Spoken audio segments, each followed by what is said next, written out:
রাজনৈতিক জীবনের পরতে পরতে সীমাহীন চ্যালেঞ্জের মাঝে শারীরিক অসুস্থতা কম ভোগায়নি বেগম খালেদা জিয়াকে।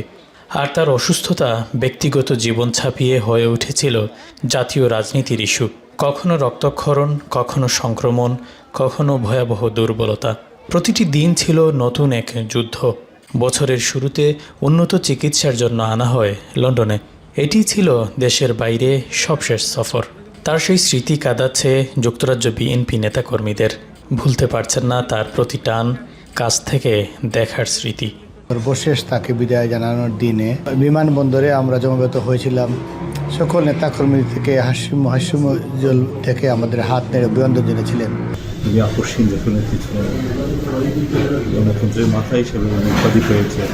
বেগম খালেদা জিয়ার আপসহীন মনোভাব, দেশপ্রেম, মানুষের প্রতি মমত্ববোধ আর অসীম সাহস আগামীর পথ চলার পাতেও বলছেন যুক্তরাজ্য নেতাকর্মীরা।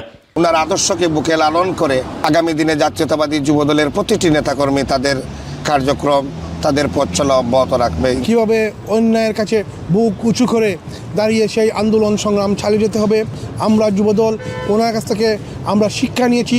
চিকিৎসার 4 মাস পর দেশে ফিরেন বেগম জিয়া।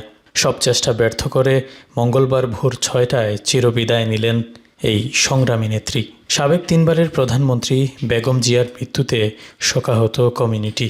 আমরা প্রবাসীরা আমরা চাই এ ধরনের রাজনৈতিক নেতা নেত্রী যেন আগামীতে তৈরি হয় এবং দেশের জন্য যারা ওনারা যেন কাজ করেন। আমরা খুব শোকাহত এবং আমি দেশে থাকলে ওনার জনগায় অংশগ্রহণ করলাম। প্রায় 4 দশকের দীর্ঘ রাজনৈতিক অধ্যায়ের পরিসমাপ্তি ঘটিয়ে বেগম খালেদা জিয়ার মৃত্যু শুধু বিএনপি নয়, দেশের রাজনীতিতেই সৃষ্টি করেছে এক গভীর শূন্যতা। শরীফুল ইসলাম চৌধুরী, এখন লন্ডন।